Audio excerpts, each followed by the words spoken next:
Hey everyone, Blade here, and it's about time that I talk about this elephant in the room that concerns the Neptunia series.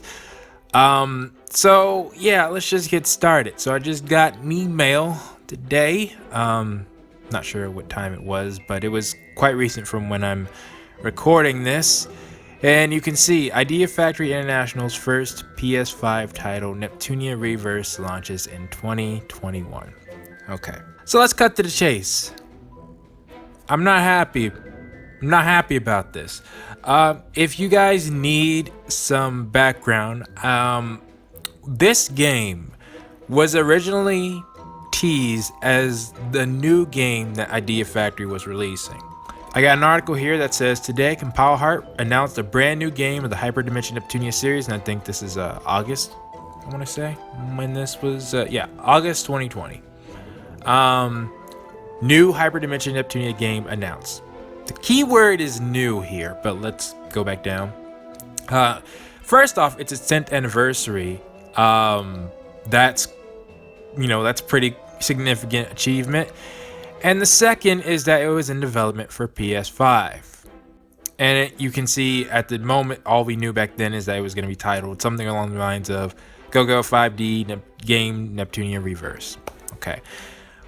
And you might say that that's the article's translation, but there's a video, and admittedly, it is not translated, but I believe there's another article. I couldn't find it at the moment. If somebody, if they speak Japanese, you can correct me, but I'm pretty sure the president is announcing it as a new game.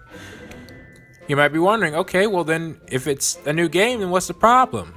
Not only is it not a new game, it's a game that we have had several times before. What we want is right here. Neptunia Reverse is an updated and enhanced version of the beloved RPG game Hyperdimension Neptunia Rebirth 1. That's what we're getting.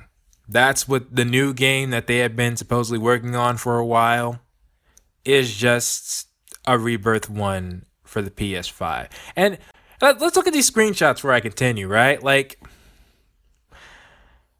I mean, yeah, sure, it looks a little bit better, but PS5, really? Like, have you guys seen the PS5? Like, I don't own one myself, but I've seen the trailers, and like, really? I mean, here, we got some more. In case, like, that just flat out looks like, like, that's pretty normal, I feel, Nothing too special about that. And still, I mean, yeah, they changed up the UI, and, I mean, I think that's pretty much it. I really can't tell, at least from these screenshots, that there's that much of an overhaul. So then you might be wondering, okay, well, do they have some new features at least? No, God! No, God, please, no! No! No! No! You're still in the bleeping factory! Who's in there? Come on! Here's look, just look at this. Look that new feature. Now, wait, Neptune can cool her senses and spend some alone time catching some fish in a new minigame. They actually made like the new feature. Like, you thought that the gameplay was amazing before, but now we added fishing. There's a reason that's a meme. All right, there's a reason that the Sonic community itself hates. Well, I mean, who knows? It might be good. All right, but no way it warrants being called a new game. Then we also have tailored to your experience. You can choose 20 plus characters to start with, and that includes, it doesn't say it here, but it probably says it on the official website. Let's go. Okay, there's some more stuff here. It says, in addition to the original mode that's in the original game, there will be an additional arrange mode that has new game balances. In this mode, you'll start with over 20 characters used from the start, regardless of game progression. But my main thing is that, well, I mean, I think we can make the. Wait, is this all the characters, or are they just?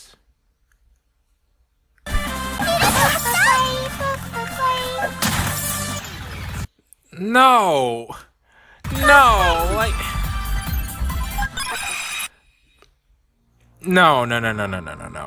Like, basically, when they say 27 characters, they mean the maker characters, and also Plutia, Peachy, and Uzume. And let me tell you, you guys already know I'm one of the biggest Uzume fans out there. I don't want her in this game. Like, who asked for that? Like, for me, the whole point of Uzume's story is, like, remember, I had such a huge reaction to episode 3 because I didn't know. Uzume's CPU transformation, Plutia's CPU transformation, Peachy's CPU transformation, all three of them are, like, spoilers, in a sense. You know, they're big things to do, like they have such a drastic change like Neptune herself. So to be just able to get them as a character in a plot that they're not even supposed to be part of, it's like no, especially when they reuse assets all the time. Like, there's no real point to getting it to be able to play Plutia and Peachy in Rebirth 1 and Uzume as they add it later. Because if you just play the future games, I mean, maybe not so much Uzume, but definitely Plutia and Peachy, it's like you can already play them on those maps.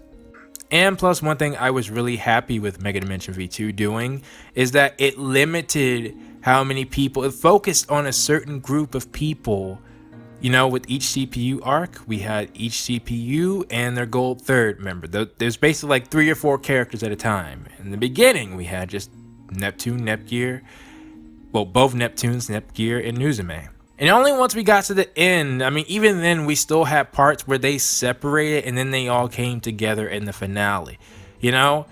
Like, giving us all these characters, what this sounds like is that they wanted to hurry up and put a game on the PS5. And so they threw all their characters, they're like, hey, well, now you can see them on the PS5. That's a reason to buy it, right? And just threw some new features in it. But honestly, I wouldn't be that upset, because for their 10th anniversary, if they wanted to remake this game again, now that's fine if they had been transparent about it from the beginning. If they had told everyone, we're planning to make Rebirth 1 on the PS5, maybe that also would have given them a good gauge as to if it was a good idea to do or not. Oh wait, is that supposed to be the comparisons? Well, I'll admit it does look slightly better, though. I mean, another thing is that I'm playing on PC. It probably looks a bit different than the PlayStation Vita, which might be where that version is on the left, to the PS5. Like, this guy, I think he says some pretty good stuff. He's like, one look at the battle system and I get bored because it's the same system we've seen for years. So no revamped battle system. Like, I can't imagine them adding on a cutscene because it's the first, part of a game. Like, I'll give you this. If they had some, paralogs, like maybe if they showed a version of Plutia, like the hyperdimension version of Plutia, and it was like a prequel, a short story that took place before game industry happened. Like, we've been wanting to see the past characters, like we were wanting to see the past CPUs of the hyperdimension. And if they showed Uzume, if they had us actually go through what happened to her before, that's the thing. This isn't even the canon timeline, right? Like, Rebirth 1 doesn't take place in the same dimension as Rebirth 2, Rebirth 3, and Mega Dimension. So, like, even though this is the first game, it's like it's not even linked to the others. So, in short, if it's not apparent, I'm not getting this game. There's no way. I don't like how they were stringing their fans along and then decided to make this. As far as the other game that's coming out, the VTuber one, I think, which got some irony about that. I'll probably still play it, but I'm not sure. I'm not sure where the series is gonna go from here. I had high hopes. I was probably one of the most optimistic people about what could happen in the series. Like, guys, I made my channel. I made it to show where I thought the series could be, and that's why Mega Dimension V2 was such an experience for me, because I was like, the series is actually, why I'm making my channel, it's actually starting to live up to its potential. But since then, I mean, I've enjoyed a lot of the spin-offs, but you know, we've all been waiting for the next main game. And instead of trying to at least, like, you could have even kept these models, you know, it wouldn't have been the most exciting thing, but if you gave us a new story, you know, or new anything, not another fishing simulator, then I'd be all for it. Or even if you just told people, you know, we're releasing Rebirth 1, many people would have been like, okay, that's not what we're looking for, but you know, at least you told us, so we're not expecting, you know, this next latest and greatest thing on the PS5. Though honestly, I truly like the, you know, it's not a comparison, you know, Spider-Man PS4 is like one of the most successful games, but still, you know, for the Spider-Man game, they released the remastered version and they had a new game to go along with it. You know, this should have been like a add-on product. Like, hey, and just in case if you wanted to play Rebirth 1 again, we upgraded that too. Not the whole package. So yeah, those are my thoughts. I am very curious to see what you all have to think, and I am pretty sure that a couple of other YouTubers, I don't want to speak for them, but I'm pretty sure they said it. You know, I don't want to announce it for them if they haven't announced it, but I'm pretty sure they're not gonna. Like, some YouTubers are actually just done with this series. So, as far as I'm concerned, I don't like what they did, and I'm still debating on what I'm going to do in response to it. But right now, I'm just letting you all know. I wouldn't. Please, guys, don't buy. If you can get the game, like, get it on Steam or something, or you know, it's probably a lot cheaper than trying to get a PS5. I mean, I guess you can wait for like a YouTuber to play it, which I guess would be a good reason for me to get it, just to at least showcase, is it really that different? But I won't do if I did do that, then I wouldn't do a playthrough on it. I just do comparisons. But yeah, no. I'm disappointed. But let me know what you all think down in the comments below, and I will see you all next time.